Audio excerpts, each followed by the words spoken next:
Hello, this is AgostoAllElite. Welcome to my podcast, the AgostoAllElite podcast, and we'll be reviewing AEW Dark.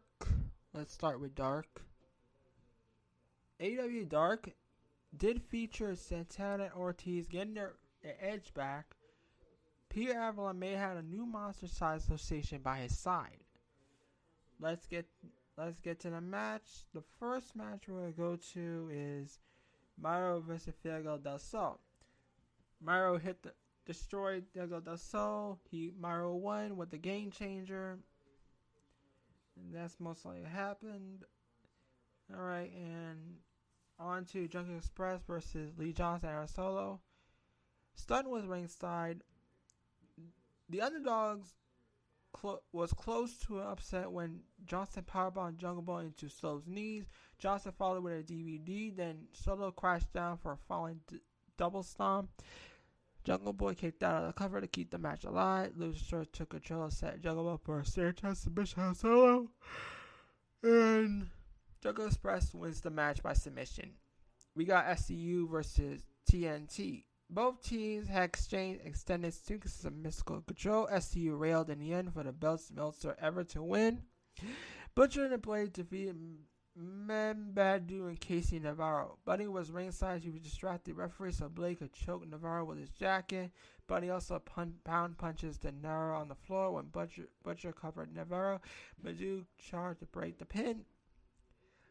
The two rounds collide. Butcher came out on top of the clothesline. The Meat Man finished Badu with a powerbomb neckbreaker combo. Butcher Blade wins. We got Ray Phoenix versus Baron Black. Black work over Phoenix, but the Luchasaurus display his Mandela fighting spirit out of the come with a roaring corner kick. Willing Cutter fired Thunder Driver. She is defeated Claire King. King had blue makeup around her eyes, standing across her face. I think it's the first time she used that look. Shadow withstand King's power attack to rally with a diving stop, full running drop, and a tire driver for the win. Dr. Britt Baker, MD, defeated Brooke Havoc. Reba ringside. This was Havoc's AEW debut at Nightmare Factory as a student of Cody Rhodes. Havoc had a minor Fury offense, but Baker was never in real trouble. The dentist used a curse stop to set up her log jump submission. Abaddon defeated Vert Vixen. The zombie was unfazed by Vert Vixen's strikes. Abaddon crushed her opponent with suplex, smashed her skull into a mat repeatedly, and finished with a glory driver. Ty Conti defeated Devon and Jay won with ringside. Devon was no match strategically. Conti was always 2 steps ahead. She won with a pump kick and a rear octopus choke. 10 defeated Ray Jazz. 1 was on the commentary and 5 was on ringside. 10 landed Arkley on his knee, so JS Chop blocked him. 10 recovered, delivered a pump kick, clotheslines, a spinebuster. He closed it with a ripcord clothesline to the back of his head. Afterward, 1 hit Jazz with a candlestick. Brian Pillman Jr. rounded the duel with a candlestick, but Brian Cayley Jr. kicked his butt. Red Velvet defeated Mad Relinsky. Little Cupcake exploded for a fat ladder, closed out kicks, Bulldog standing moonsault, and running double knees, then a running single leg drop kick to win. But to note, Mad Relinsky dressed up like that character known as that did like the hair whipping the hair. But I felt Maddie did was racist, so I had to call her out on that one. Danny Limelight defeated Sean Maluda. Limelight was lit. He launched for a cool corkscrew plunge outside. A side kick to the head gave Limelight the 1-2-3. Elise defeated Jasmine Allure. Evilise was running something. Sorry, something happened. It's a little.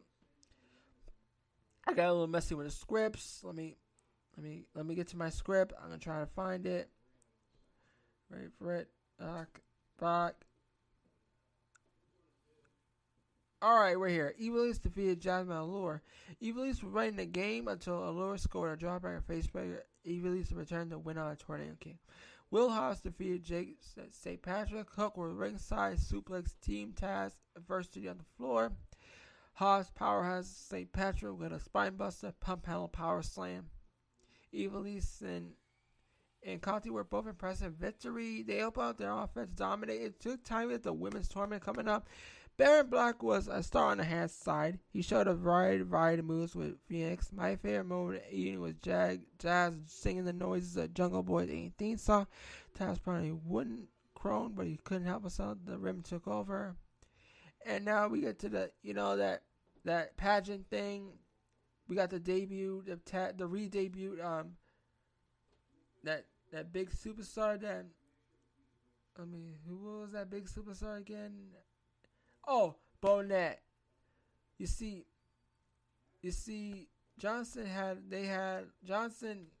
Avalon had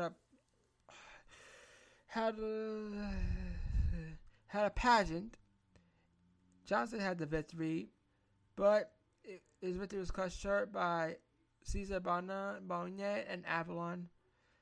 So now Avalon has a little associate in the form of Cesar Bonnet. And that was AEW Dark Review. I'll see you later on for the AEW Dynamite review. Here we go. Thank you. And stay tuned for the review of AEW Dynamite. Alright, we're back. And we're with AEW. We're reviewing AEW Dynamite now on January 27th. Let's go with Eddie Kingston versus Lance Archer. Eddie Kingston wins the match with a brass knuckle back to the Fist to the Future. Here's my take on the match. Eddie Kingston took one of the ugliest apron bumps you have ever seen. Given the wear and tear his worn her body has already had, this could have felt good. Lance Archer spent a surprising amount of time smiling maniacally into the camera. Holy crap, chants were very prevalent throughout this match. Crazy as it sounds, this is one of the biggest victories of Eddie Kingston's AEW career. Chris Jericho and JF versus the Varsity Blondes, Gift Garrison, and Brian Pillman Jr. After screwing up a line saw last week, Chris Jericho sent a message by doing a line saw after hitting the Judas finisher, and he won the match. Jericho and MJF quickly emerging, and the next challengers were Young Bucks Tag Team Championships at AEW Revolution. Cody Rhodes answered Shock's challenge. Anderson basically told an awesome story of Dusty Rhodes scrambling to make Cody's birth. Red Velvet cut a great promo tonight, even more impressive as she did it following a really good promo from Arn Anderson. Jim Ross, as she says, bitch ass class, and that means she's serious. We go out to Hangman Page versus Ryan Meth, Dolph Ziggler's brother. We get some cowboy shit. Ryan Meth could look any more like his brother Ziggler if he tried. It looked like a bidding war was brewing for Hangman and Page's service between the Dark Order, Big Money Matt Hardy. My guess is ends in a 3-on-1 attack from Hardy and Private Party. That's to steady Page to Dark Order to join the Dark Order for backup. I know how it's so common to be part of a stable AEW. If a grown-ass man just goes about his own business as a contract wrestler, he's considered a free agent. This segment ends with Matt Hardy offering Hangman Page a space to dress his locker room. I repeat, this is a grown-ass man just going about his business. Now everybody needs to be on a team. Jungle Boy versus Dax Hart. As Jim Ross said, but Jim Ross seemed beside himself that Dax Hart will recall himself the Axe. Tarzan Boy quickly became a rendering topic during the match. That match didn't live up to his hype and won't be as good as the monolithic pro wrestling media says it is, but it was still pretty awesome. Jungle Boy did get the win with a submission. Alright, Britt Baker versus Cheyenne, whatever. Britt Baker looked damn good in there. She looked more like a killer heel than a smug chicken head she typically is. She should have been champion at least 6 months ago. It's saying she had been good as a heel for this long with no title run. Cheyenne deserves credit for making Baker look so good in this one. So, Britt Baker wins with submission. Young Bucks and the Good Brothers defeat Dark Order. Before the match, we got a little K Omega and the Young Bucks argument about Don Callis. Alright, on to the victory. The Good Brothers and Young Bucks defeated Dark Order. Alright, here's my take. The Good Brothers vowed to beat up Jon Moxley as part of a very satisfying WWE Easter egg. Even Johnny comes lately, Tony Schiavone says, to me are the problems between the Young Bucks and Good Brothers.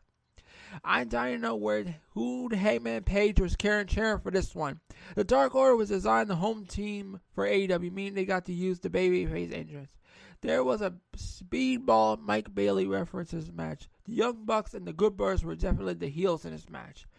I don't think I've ever seen a quadruple super kick before. Even though I saw it for the first time, it wasn't a finish. So basically, it was a good AEW Dynamite, and I'm hoping for next week's Beach Break to be a lot better. So thank you for the reviews of AEW Dark and Dynamite under AEW Reviews. This is AgostoAllElite saying, All Elite!